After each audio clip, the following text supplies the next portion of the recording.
प्रभाग 11 मध्ये नवीन केबल व स्वतंत्र डीपी लावा. नगरसेविका सौ वंदना थोरात यांच्या नेतृत्वात एमएसईबी अधिकाऱ्यांना निवेदन.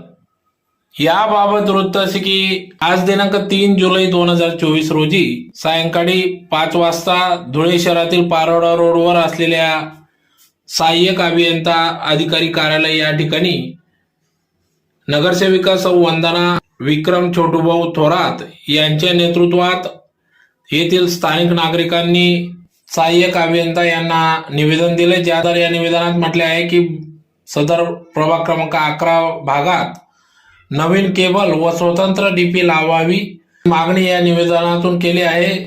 तसेच त्याचबरोबर प्रभाग क्रमांक 11 मध्ये पवननगर येथे एमएसईबीची पोल येथील तारा जास्त प्रमाणात लोंबकळत असून या भागात लहान